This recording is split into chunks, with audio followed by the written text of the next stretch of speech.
consensus. So if we have the consensus that the government is there to serve the people and not the other way around, policy is there to serve the people, not the other way around. Now, but it was not like this before, if we look at the history of cultural policy. Right? So ideas of cultural policy started as early as human society. But our now dominant idea of cultural policy, especially here in Hong Kong, a lot of it came from colonial government, right? So it comes from a European source. And some of these ideas, when Europe began to become nation states, right? The modern nation state, they also generated the whole idea of cultural policy as part of state policy. And at that time, some of these ideas I'm quoting have a lot of influence on developing the first idea of cultural policy. One is the idea of taste, the philosopher Immanuel Kant would define taste as a conformity to law without the law. It is a kind of common sense, and you between two kinds of law, right? Constitutional law and organic law. Organic law is the law, the common sense, right, generated out of civil society, and it's a people's collective decision. It becomes a people's hegemony, a people's collective decision. It becomes a kind of common sense value, and it's a balance between the constitutional law and this organic law from the people. Raymond Williams, one of these cultural studies scholars, they've studied it for the keywords. His idea is that of taste is it is a cultural hegemony. As police or policy, he doesn't know. He wants us to consider it. And it's a contention among three things, three kinds of people's culture. The dominant culture, that is most dominant now. Residual culture, culture from another, which was dominant before, right? Residual, but it's not dead. It's still there, but it's no longer dominant. And emergent culture, which is culture that is just beginning to appear, new culture, that might be dominant in the future.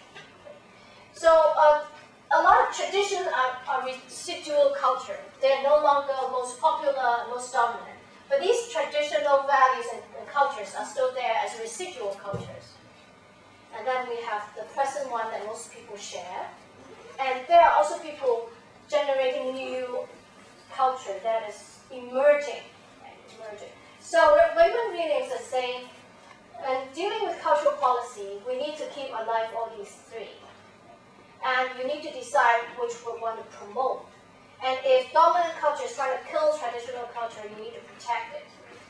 When dominant culture is trying to kill emerging new cultural possibilities, you need to protect it. Okay? And the way to deal with dominant culture is to keep what is good, and you have to manage what is not good about it. Okay? So these are a lot of things you need to think about. Now, emergent cultural education, more and more so, we are stressing the idea of a liberal education. And we are starting to teach liberal studies in high school. And we are introducing general education and the liberal arts and interdisciplinary, a very liberal way of studying the social sciences and humanities. And we are part of this mainstreaming of liberal education as part of our cultural structure, making people from all backgrounds and disciplines sensitive to each other's ideas. You being sensitive to technological advancements, technology people being sensitive to changes in humanities and social sciences, so liberal education as part of our cultural infrastructure. This is about how we can, liberal education started in the 18th, 19th century. At first, because there were new nation states built, and they need to build a sense of nationalism, make people feel that they belong to a nation. And they start, first of all, to impose several things. National language, increase literacy. Everybody learn the national language so that they talk to each other as a nation so that they understand each other and they feel identity, identification with their own nation. So it started as a kind of control, right, an imposed literacy, but also as a cultivation. Right? Both control and cultivation coexist with care and flexibility. So liberal education is not saying that we don't need to impose certain things. Sometimes, as we have all been children before, and if something's not imposed on us, we just don't do it, don't learn. Right? So a certain amount of that, but also cultivation that is there in a caring and flexible way. Now, and also liberal education is also about how residual values, dominant tastes, and emergent structures of feelings can coexist in an educational and communal context that is conducive to nurturing and access, that is just and ethical, and it prevents certain extremes. Sometimes you cannot always rely on people. You need certain amount of bureaucratic control because people can go to two extremes. One is authoritarian antisepsis. It's like antiseptic. Antiseptic is a medicine you take to kill germs. Right? So authoritarian antisepsis is people who are too afraid of contamination of their culture, too afraid that people are disorderly, too afraid of something new, too afraid of something unfamiliar. Right? They are control freaks. They want cultural purity. What is Taiwanese culture? What is not? Right? Those things that are not will be cut off from the curriculum. Those that are not will not be published. Those that are not will be changed. So on. Right? The kind of purist, fundamentalist fear. Right? It's kind of phobia of something they don't want. Right? Paranoia, control freak. Now this can, and sometimes the whole culture can go that way. And they become very fundamentalist. All women should this, all men should that, right? No exceptions, so on. And you can collectively become like that. Your common sense can become like that. So as cultural policymakers, we want to prevent these extremes from happening. The other extreme is to just let everyone do whatever they want, right? And the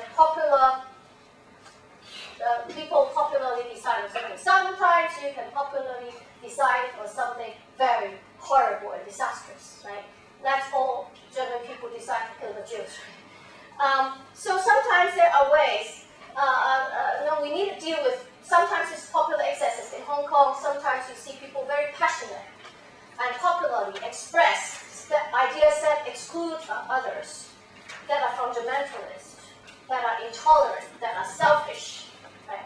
That is more a product of fear, panic, or ignorance, misconception, double standards, irresponsibility, mismanagement, injustice. And you can popularly decide to do things like that.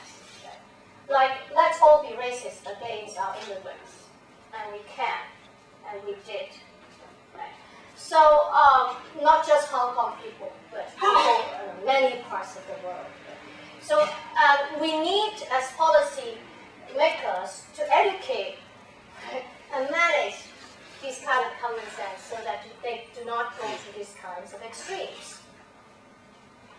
Now, the next section, I'm going to give you a very brief idea of some of these characteristics of cultural policy. Right?